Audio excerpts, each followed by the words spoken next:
In this video, we're looking ahead to Game Week 17 and talking about my transfer plans and the captaincy, as well as all of that good stuff. And there's also going to be the recap for Game Week 16 and talking about what could be improved. So let's just get straight into it. In Game Week 16, I scored 80 points and went up to 54k.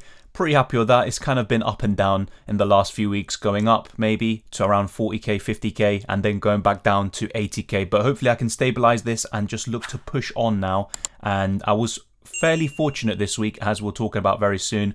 Ramsdale in goal with 11 points, and he was very impressive against Southampton. He was one of the main reasons Arsenal kept a clean sheet, and in the opening stages of that game, I think Southampton probably should have scored, and Arsenal were on the ropes. Southampton were very good with their pressing, and they just had Arsenal pinned down where they wanted. But Arsenal, once they found that first goal and played out from the back, they were able to just completely control the game from that point onwards. But before that, you have to say Southampton probably should have scored. And that's the thing with Ramsdale. I've always talked about it. As much as De Gea and Sanchez are probably two of the best options you can go for, especially around the cheaper brackets, Ramsdale just has this ability to get these double digits, and even if he blanks, he can still get more than 2 points because of saves and bonus point accumulation. So for me, Ramsdale is the best goalkeeper this season, at least at this moment in time, and he just offers great value. I know he's kind of around the 5 million mark now, but he's still a great option. So if you haven't gone for him and you're looking for a goalkeeper transfer, Ramsdale is worth it. It's time to look at the defence, and Cancelo is now suspended for the next game, but he still got 2 bonus points despite that yellow card he picked up, which caused the suspension ahead of Game Week 17. But that should be fine. He should be completely ready for Game Week 18. And I'm seeing some people, especially in the reaction stream a few days ago, talking about actually selling Cancelo, and I just don't see the logic behind that, because yes, he's an expensive defender. You don't want someone like that on your bench, but you can afford to cope with that, especially if you have good squad depth, and you would want him back afterwards because City have great fixtures for the next month or two. And either way, City are fixture proof. They have one of the best defences in the league and the world. So I don't really see any need or just any logical reason to actually sell Cancelo. For me, it's an easy hold. And I think if you don't have him after Game Week 17 and once he's back in Game Week 18, I would definitely suggest buying him. Now, 2 players that I'm not really thinking about buying, or 2 players that I wouldn't suggest buying at this moment in time, are Reece James and Marcos Alonso. While Marcos Alonso was very good and instrumental for Chelsea's first goal and got the assist, I'm still not convinced by him, and Reece James actually has 1 point across the last 4 game weeks, and before that he was on a mad run where him and Chilwell were tearing up the league and FPL, and at this moment in time James just isn't offering that value that he offered beforehand, and it's very strange, but these things can happen. And some of the reasons behind Chelsea's decline in form, and they have been very shaky and they have conceded a lot of goals, is to do with the injuries they have and the absentees. Ben Chilwell on the left-hand side. Then you have the 2 central midfielders that are pivotal to Chelsea's success, N'Golo Kante and Mateo Kovacic.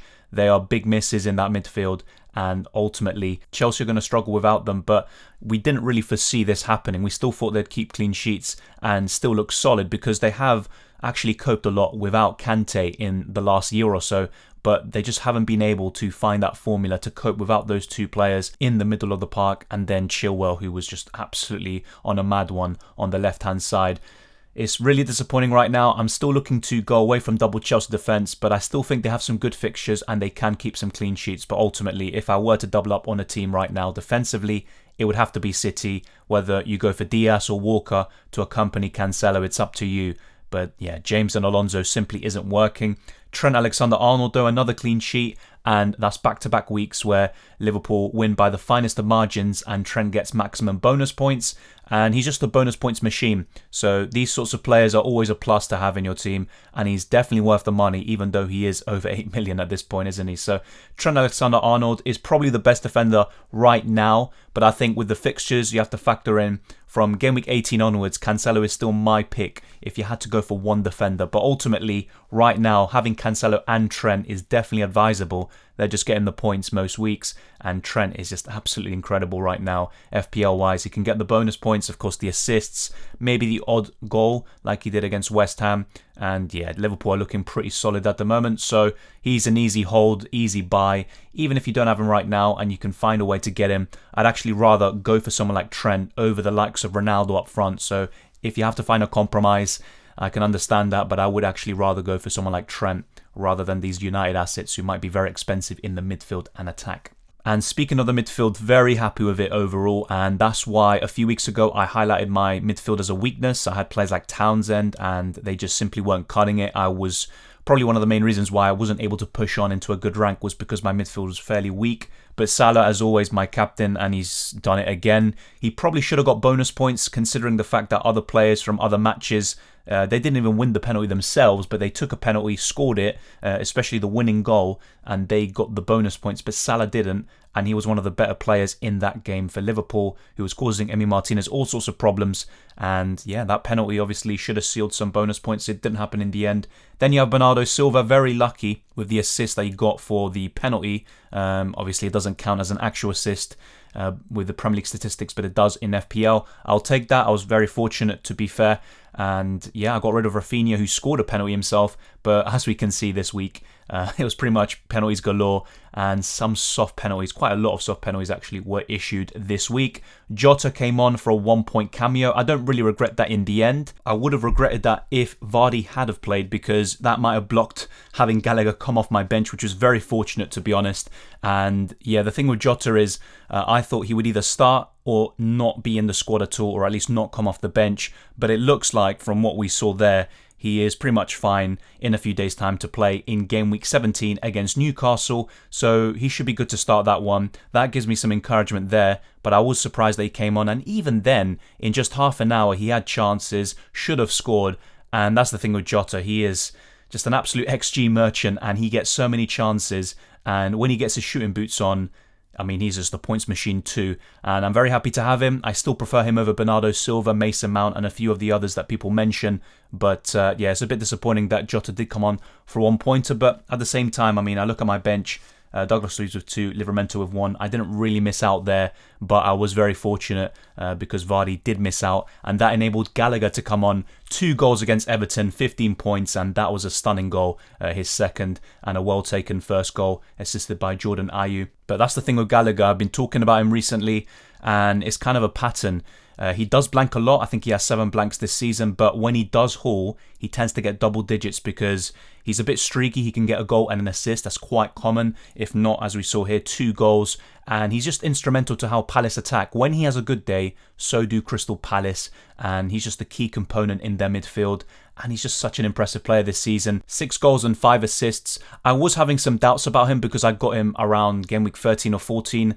And that's when he started to really register some very low XG and XA figures. In certain matches, he had exactly 0 for both of those metrics. And some of these trends correlated with some absentees like MacArthur, who plays a big part in Gallagher being able to roam forward, and also Milivojevic being in the side and taking set pieces away from him. But luckily, this is the thing with Gallagher. I still think he's one of the best options around his price, and I'm a bit more inclined to keep him now. And it makes my transfer plans a bit simpler going into the future. And either way, the only midfielder I'd really consider around the same price is probably Jared Bowen. But because I already have Antonio, and also they are facing Arsenal next, West Ham, I just don't really see a need to do that move this week. And I was actually suggesting this in the reaction stream looking ahead to Game Week 17. I think Gallagher will probably outscore Bowen, at least on paper, in Game Week 17. And I was even suggesting in Game Week 16 I'd probably hold Gallagher because a lot of people were considering moves to Bowen and other midfielders. And I think Gallagher could do well against these teams coming up. He's got some fantastic fixtures, and if he can keep up this level of performance and FPL output, a lot of people are going to bring him back in, actually. So, yeah, with Gallagher, I've been talking about him for several weeks. I've been even saying he's a hold, despite most people saying he's a sell. But ultimately, it comes down to perspective and ultimately a bit of luck. I was very lucky to have him off my bench, and I was a bit uncomfortable with that. But then I looked at my starting 11 and I'm not really sure who I would have benched in the end. Maybe one of the Chelsea defenders or Diego Jota because of the injury concern. But very happy and fortunate to have got Gallagher's 15 points off my bench. Yet another blank for Mikel Antonio, and it's very difficult, to kind of pin down an exact reason why Antonio suddenly delivered 3 double-digit returns in a row to start the season. And since then, he hasn't really been consistent, really. That's the thing. He hasn't been consistent. I thought he'd still tick over nicely. Who would expect Antonio to keep up that level of performance and deliver double-digit returns most weeks? I don't think anyone did, but people thought there would be a bit of consistency and he'd still tick along nicely, but it just hasn't happened. And West Ham did draw that game 0-0. A lot of people actually got rid of Gallagher, brought in Bowen, and yeah, the thing with Antonio, it's a bit difficult to justify keeping him, but I look at all the other forwards, and other than Watkins, King, and a few others, I just don't really see anyone else that appeals to me, other than maybe Ronaldo, but we're looking at an entirely different price bracket. So I still would rather have Antonio over most of these strikers. But yeah, it's really difficult this season with the forwards. They just haven't shown that much consistency, and it's been very hard to pick. I mean, even Jamie Vardy recently has been benched. It's very difficult to justify him, even though he was doing so well at the beginning of the season. Dennis right now looks like the best forward in the game. That's pretty much how it goes. He scored against Brentford. His goal didn't mean much in the grand scheme of things. Brentford made a late comeback in Mbeumo penalty, so obviously congratulations to anyone who still has Mbeumo. I probably would have sold ages ago, and that's why sometimes these hauls are well deserved for your patience. But yeah, with Dennis, very happy to have brought him in. Same with Bernardo Silva this week. And yeah, I can rest pretty happy. I like my team. I like the shape it's in. But I only have one free transfer heading into game week 17. I look at my bench here. Of course, Vardy came off because he didn't play. For Gallagher, Livramento with one. He's been very poor in the last 5 game weeks or so. And Douglas Luiz, pretty happy with him. He's just a 4.5 million midfielder who can tick along nicely. So let's actually look ahead to game week 17. And also then after, we'll be talking about my transfer plans and all of that, just to make everything clear. I'm still fairly happy with how my team is set up ahead of Game Week 17.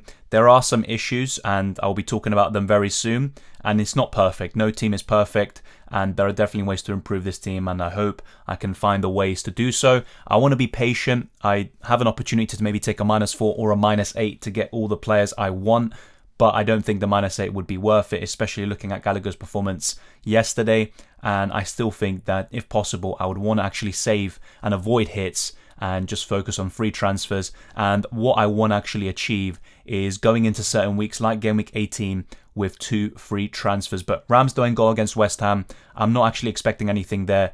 Any extra points he can get through saves or bonus points is definitely just a bonus, really, for me. So if Ramsdale can get 3 or 4 points, I'd be very happy with that. But I do expect West Ham to cause Arsenal all sorts of problems and probably score 1 or 2 goals at the very least. And now the defence, it's not really, with Cancelo out, it doesn't fill me with confidence, to be fair. A double Chelsea defence was pretty much a source of strength in recent months, but recently it just hasn't been the case. Alonso and James, I'm not expecting too much here from them, but maybe some attacking returns or something, would be more than appreciated. But at the same time, the level of confidence in these Chelsea assets, especially defensively, has fallen off a cliff, to be quite frank. But I think James will pick up. I know a lot of people are looking to sell him. He's been very poor recently, but I still think he's a hold, and I would rather have him over Rudiger and all the others. But having said that, Rudiger is just a kind of safe and secure option, and Rudiger actually has quite underrated attacking threat. I've been talking about his attacking stats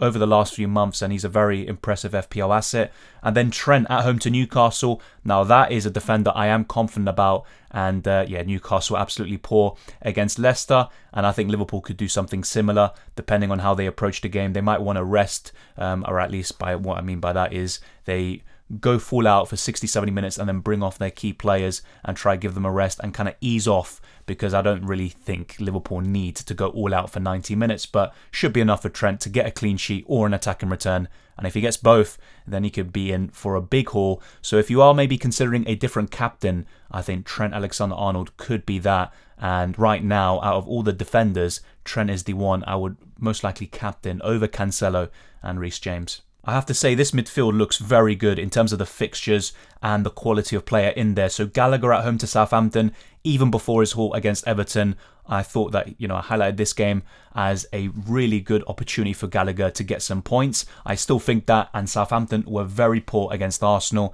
Very good start, but after that, and Arsenal scored that first goal through Lacazette, they definitely dropped off. And I think Gallagher, if he is facing a team like that, then yeah, he could do really well this midweek. And then Bernardo Silva at home to Leeds, I think that's a fixture that could suit him, and City could score quite a few goals. But we have to remember, I know it's a completely different team, different circumstances, but Leeds did go to the Etihad and win last season, if you remember that Dallas masterclass. And I wouldn't be too surprised if Leeds make things difficult. They did for Chelsea, but City have enough quality to win. And also, we have to say Chelsea are very off form at the moment. And Bernardo Silva, at the moment, my vice-captain. I think ultimately I don't like vice captaining a player from the same team as my captain, but I don't expect the Liverpool game to be postponed. Hopefully I haven't jinxed anything there. And maybe Trent or Jota would be better vice captaincy options than Bernardo Silva. Yeah, ultimately I really like Bernardo Silva as an option this week, and I think he can continue the level of attacking output he has been doing recently. It's not something I expect to be sustained long term, but for the next few weeks, especially with fixtures like this, I think Bernardo Silva could be very, very good in FPL. Jota at home to Newcastle. If you sold him, you might be looking to bring him back in. It looks like he's back and completely fine, really. Got that cameo in the last game and could have scored as well, like I alluded to earlier. So very happy with Jota and very happy with this midfield too. And really what I was looking to do maybe is move Gallagher onto Bowen. I might actually just hold that for a few more weeks at least and focus on other moves in the attack and defence. Salah as captain at home to Newcastle is a no-brainer. Some people would be thinking about triple captaining. I've seen that. And ultimately my take on it is I'll be looking to triple captain Salah. You might not gain a lot from it because everyone's captaining him. But that's what I'm looking to do. It will probably be during a double game week or when Salah has a really good fixture like a Newcastle at home. So it's actually a really good opportunity for anyone looking to use the chip. But would I use it? Probably not, just in case. But yeah, I think if he starts, then he could definitely be a fantastic option. And then looking at my front line, Antonio away to Arsenal. Not really too impressive, Antonio, but I think he could do all right against the Gunners. Maybe an assist or a goal there. And if he does, surely some bonus points, especially if West Ham get the result.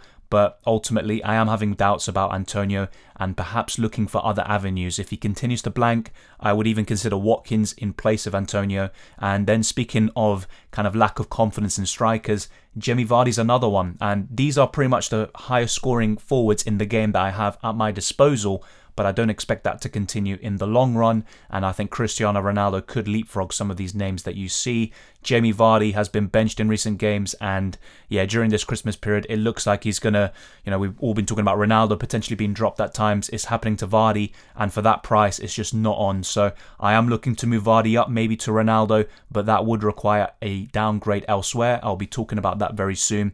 And yeah, I think Vardy is definitely the concern. I don't mind keeping him for this game against Tottenham. I don't think it's the worst fixture in the world. But at the same time, the Lily Whites have shored things up defensively under Antonio Conte. And Leicester are such a Jekyll and Hyde team, really. You don't know what you're going to get from them. They're probably the most inconsistent team this season because on their day, they're very, very threatening and they can beat anyone. But at the same time, they could also lose to anyone. So let's see which Leicester turns up. And it's actually looking more likely that the Leicester versus Spurs game is going to go ahead because we were getting some news about Spurs players actually training. So that's good. And then with Man United, at the time of recording anyway, they actually haven't attended training yet. And there are a few concerns, a few COVID cases going around Carrington.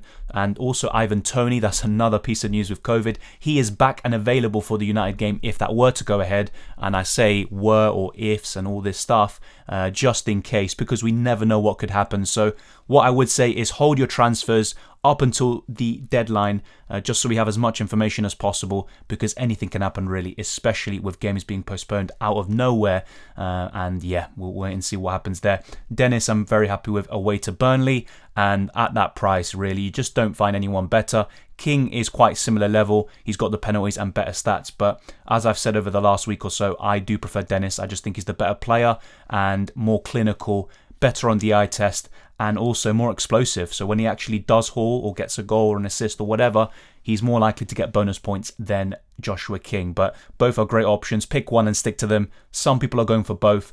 Just be careful who you bench out of those two. And then speaking of the bench, looking at that, Foster still out for a month, so not really thinking about him. Livramento is my first sub, so there might actually be a scenario where Livramento comes on and he hasn't been good recently, so that doesn't fill me with too much confidence, but I probably would rather have that happen than take a -4, especially for players who might not actually even play or do that well this week. And then Douglas Luiz is second on my bench. Joao Cancelo is suspended and I'm happy to keep him, and I'm going to repeat, just do not sell Joao Cancelo. I think that's a big mistake. To conclude this video, we're looking at my transfer plans, and actually Ronaldo did rise in price yesterday, which was to be expected, to be fair, and that has kind of priced me out from going for a 4.7 million defender in place of Marcos Alonso and then bringing in Cristiano Ronaldo for Jamie Vardy.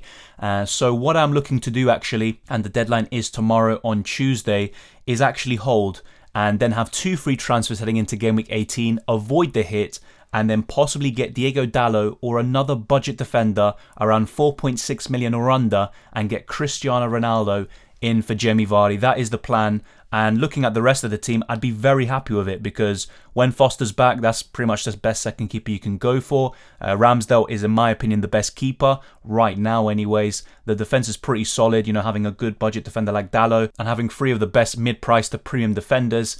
The problem right now is Reece James actually one of the best defenders? Not at the moment, but I still think in the grand scheme of things, he is still a great asset. Livramento, yeah, I do have my doubts about him, but around 4.3 million and under. There's not too many options I can actually get in. Maybe 8 Nuri and a few others, but still have my doubts about that position. Douglas Luiz, happy to keep. Then there's Gallagher, and around his price, other than Bowen, there's not really anyone else I'd consider at the moment. I even actually preferred Gallagher over Smith Rowe before Gallagher's haul against Everton. So it's a difficult one, but looking at the midfield, I'm fairly happy with it. I know Mason Mount is looking really good at the moment, and Bowen is still a fantastic option over the next month or two. But you know what? If I were to keep this midfield for that time frame, so be it. I don't think it's actually an issue. Salah and Jota, still happy with them, and I think that's still the best triple up in Liverpool, having Trent and those 2 attackers. Bernardo Silva, there's always this constant discussion, should you go for Foden, Gundogan or Bernardo? I still think Bernardo. I like all 3 of them. Foden looks the most threatening and the best player when he's actually starting. There's no injury concerns and all of that, but he's been very unlucky not to get some hauls. Bernardo Silva, meanwhile, is the most nailed. He plays 90 minutes every single time. He can play false 9, and he's just in such great form. He can get goals and assists from anywhere. So for me, Bernardo Silva, I know some people point to the unsustainability of his returns, just like with Dennis, but sometimes you just have to look at the quality of player and their insane form and try to not delve too much into the stats. Just use it as a guideline and as a reference point, but ultimately you also have to look at how they're playing, and I'm very happy with that midfield. Getting Ronaldo in, he's probably the best premium striker you can go for at this moment in time. Lukaku, I've still got my eye on, but Kane is really kind of a foregone conclusion. I'm not looking to bring him in with the form he's shown this season, and I'll still keep my eye out on other options in the attack, but ultimately, yeah, from the premiums, it's Ronaldo or Lukaku, and at the moment, Ronaldo is the clear favourite. So if I decide to go for a team structure like this, then Dallo will come in for Marcos Alonso ahead of Game Week 18, and Ronaldo will come in for Jamie Vardy. But the plan will be to avoid any transfers, avoid any hits, and then have 2 free transfers heading into Tuesday. I might make some early transfers in Game Week 18, but for Game Week 17, everything will remain the same. Antonio, he is a bit of a concern. I will still give him a chance. I've been very patient with him. I've never been this patient with a player, but ultimately, if he still fails to deliver over the next few game weeks, then he's definitely one to look to sell. But I still have some confidence that he can turn things around. And then Dennis, I just got him in, and I'm very happy to keep him. Hopefully, there's some good news with the African Cup of Nations, and hopefully he isn't in the squad, and he can just stay with Watford, help them stay in the division, and also get us a lot of points. So that's it. We've gone into detail about my Game Week 16 performance, which I'm very happy with, and I'm now in a better position than I was last week. Also talking about my Game Week 17 team selection, the captaincy, the vice-captaincy, and other factors going into play, such as all the possible postponements, and I say possible very lightly at this moment in time, and also my transfer plans, which will probably actually be reflected in Game Week 18, where I'll be talking about what I finally do. But for now, I think the plan is to hold and to be patient and avoid taking hits. But thank you very much for watching this video. If you enjoyed it or found it useful, smash the like button and subscribe if you're new around here. Thank you to everyone who supported the channel recently, who subscribed obviously, who has become a channel member, and those who have joined the Discord server. The link is in the description below, and you can also follow me on Twitter and Instagram, Dylan_RCM. We're close to 800 followers on Twitter, so any follows there are appreciated. And once again, everyone who already does, massive shout out to all of you. Same with all the channel members and everyone who sent in super chats in the last few live streams. It's all much appreciated. Good luck with Game Week 17, and hopefully we get some more great football and the F1 is finally over and we can focus fully on the football. But thank you very much for watching and enjoy the football.